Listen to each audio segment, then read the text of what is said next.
It's the biggest military alliance on earth, yet NATO is in real difficulty in Afghanistan. Why? What went wrong? Is defeat a possibility?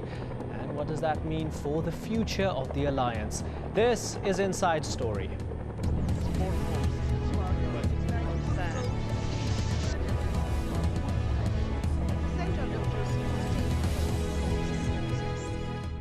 Hello, I'm Imran Garda. The US and UK say Germany and Canada, among other nations, must commit more troops in order for NATO to meet its military targets in Afghanistan. But Canada is reluctant to share more of NATO's combat tasks, and Germany has so far refused to deploy to Afghanistan's dangerous south. They say their contributions in aid and training packages for the Afghan forces show commitment enough. A spate of more than 120 Taliban suicide bombings in the last year may have shaken NATO's resolve. But on Sunday, US Defense Secretary Robert Gates spoke in Munich and warned against wavering commitment. As we think about how to satisfy those requirements, we should look more creatively at ways to ensure that all allies can contribute more to the mission and share the burden. But we must not, we cannot, become a two-tiered alliance of those willing to fight and those who are not. Such a development, with all of its implications for collective security, would effectively destroy the alliance. But as US fears of splits within the NATO coalition deepen, NATO's old nemesis Russia is piling on even more pressure. Former Soviet state Ukraine has plans to join NATO, but at a meeting with the Ukrainian president in Moscow on Tuesday, Russian President Vladimir Putin warned against NATO bases in Ukraine.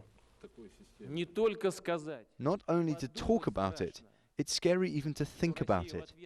In response to such a deployment, or possible deployment, of such installations on Ukrainian territory, and theoretically such deployment cannot be excluded, Russia will have to aim its missile systems at Ukraine. Can you imagine it for just a second? This is what worries us.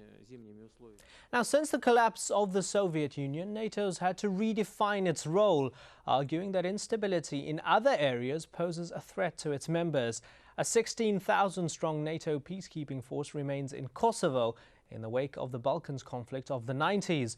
Although the alliance wasn't involved in the invasion of Iraq, most member countries were, and NATO's agreed to help train security forces there. And then there's Afghanistan, where NATO took control of the international peacekeeping force back in 2003. Now joining us are our guests. In Paris, Jorit Kaminga, he's the Director of Policy Research at the Sendlers Council. In Berlin, Jan Tachau of the German Council for Foreign Relations. And in Moscow, Dmitry Babic, he's the political analyst from Russia Profile magazine. Thank you very much for joining us, gentlemen. Mr. Tachau, is Afghanistan the true litmus test for the alliance? Well, in many ways, I think it is. The Western countries that decided to go into Afghanistan for security reasons and for fighting international terrorism have made NATO the tool of their choice, and now NATO is deeply involved there. And this military alliance, to a certain extent, has tied its existence, its very raison d'etre, to the success down there. So it is a make-or-break issue. I don't think that NATO is at risk of disappearing from the scene, but the political value and, in the end, the military value, to a certain extent, depend on how successful the alliance will be in Afghanistan. Now, Germany doesn't want to commit more forces to the south, particularly Helmand province, Kandahar, etc. Don't they have the right not to commit any more forces? Well, in my personal opinion, I think Germany doesn't have the right to refuse that. I believe that Germany, because it already has decided to be in Afghanistan, needs to participate in the entire mission down there because, security and success on the ground are not separable. What's been done in the north very successfully by the Germans is without value when we don't have success in the south as well. But obviously this is seen differently here in Germany by the leading politicians, basically by everybody who's news and politics in Germany.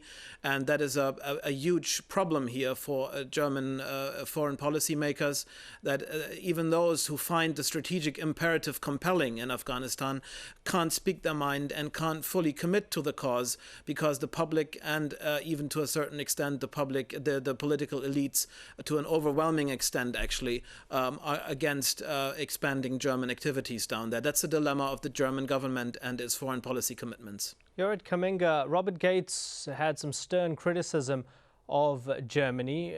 Do you think it's justified, or it's simply rhetoric from, as some would say, a desperate man representing a desperate government trying to win 2 wars?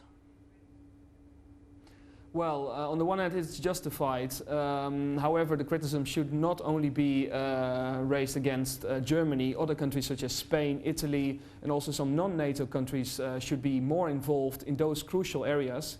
And I fully agree with the previous speaker that it doesn't really matter what you do in the north or in the east of the country or in the northwest. That's all in vain if we don't manage to really tackle the problem of the insurgency. So that's basically the border regions, and of course the countries that are working hard in the south, in Uruzgan, in Helmand and Kandahar. However, I think the divide between those countries involved in most of the counterinsurgency operations and those countries such as Germany elsewhere, that's not the only divide that we have. And unfortunately the situation is even worse, I think, on the ground, because there's also, and that was something else what Robert Gates said a few months ago, he was complaining even about the British troops, but especially about the Canadian and the Dutch troops involved in the south, that they didn't have enough combat experience, not enough experience with a counterinsurgency operation. And that's of course even more worrying when you hear criticism raised against those countries that are in the south. In general though, we see a situation that there are not enough boots on the ground. That goes for the whole of Afghanistan. The Senate's Council has recommended 80,000 troops in total, so that's a doubling of the total number of current ISAF troops. We don't see that happening at the moment, and definitely, yeah, we are at risk at failing in our mission at the moment. In Moscow, Dmitry Babich, this discussion as it is, does it highlight the fundamental lack of unity within NATO members? Is it a time of soul-searching or for soul-searching for NATO members? As a representative of Russia, I can only speak for Russia, and I think that NATO does need some soul-searching on its relations with Russia. The problem is that Russia could help a lot in solving the Afghan problem. We Russians, we have been in Afghanistan for 10 years, so we know that you can't solve that problem militarily. And in Russia, there are a lot of people who worked in Afghanistan, helping the Afghans to build their industry during the 80s. If these projects could be revived and Afghans could get jobs, that could help solving the problem much more than any military action. But unfortunately, Western countries, especially the participants in the donor conference in Tokyo, which was supposed to help Afghanistan, none of them are interested in asking Russia to help and in giving Russian companies a chance in Afghanistan. Instead, we only hear about the need to bring more troops, fight more, and there has been no thanks to Russia for helping to crush the Taliban in the year 2002. Basically, Taliban was crushed by the so-called Northern Alliance, which was fully equipped and armed by Russians. We didn't even hear thank you a single time from the United States for that. Nor did we hear any thanks from NATO or the European Union. Mr. Techau, what do you think about that? Do you think that perhaps NATO members should try and get more Russian involvement in Afghanistan, particularly with their history and experience in Afghanistan? Well, I think it's always helpful to have as many people working on the same task, especially when I think it's also so much in the Russian interest to make Afghanistan a success here. I'm not so sure about the Russian experience. When we look at the current mission that's going on, this is clearly a very different experience for Afghanistan. Whenever foreign countries intervened in that country, basically for the last hundreds of years, They came with the distinct purpose of going there, ruling the country and exploiting it to a certain extent. It's very, very different at this point in time. The NATO-led mission is not a colonial endeavor, and it is not an occupying endeavor, and not an annexing endeavor. And that is a very, very different psychological difference. What we need here are two things. First of all, very robust military capabilities, and we need a very, very closely intertwined civilian mission. I think we're not doing enough on both, and if Russia can make a convincing case that it is willing to do both and go along with the mission planning that's being done within NATO, then I think Russia will be very, very welcome to the table. Mr. Babic, do you want to add to that? Well, I think that that's true. All foreign invasions of Afghanistan failed since the year 1848, when the English first tried to get involved in Afghanistan. But basically, I would say that the Soviet Union also had no intention of occupying Afghanistan and making it a colony. The Soviet Union's mission, believe it or not, was pretty much similar to what the Western countries are trying to do now. You know, I have certain doubts whether this mission will be more successful than the Soviet one, because if NATO sets itself unreal aims in Afghanistan, it will fail. If you want to make Afghanistan into, you know, another Turkey or another United Arab Emirates, you will fail, because it's a different country.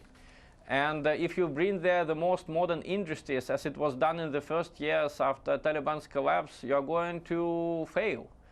Russia constructed in Afghanistan a number of industrial plants where Afghans worked and where they know how to work. Reviving these plants could be a very, very useful thing.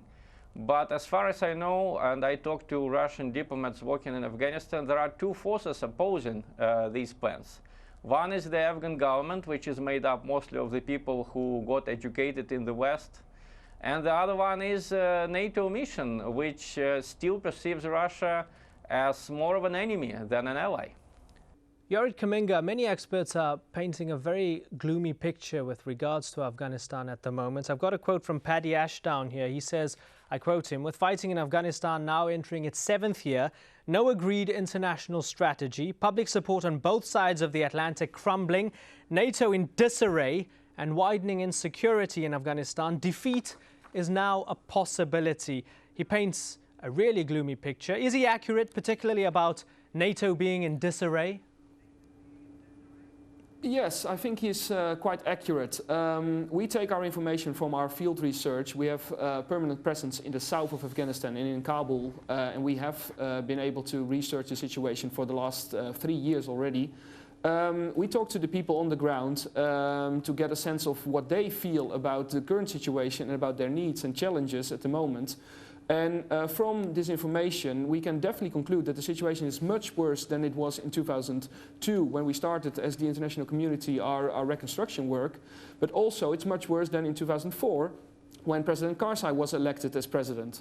So in that aspect, we can now see, when we are in the country, busy with a mission that has taken us 7 years now, that the security situation is much worse than before, and also the illegal opium economy, for example, is much bigger than before. So in general, we can definitely conclude that the situation is slipping out of our hands, and we should definitely come up with a new approach to turn the table. Well, gentlemen, don't go away. Time for a short break now. When we come back, we broaden this out and ask, will NATO be still relevant? And if so, what will its mission be? Do stay with us.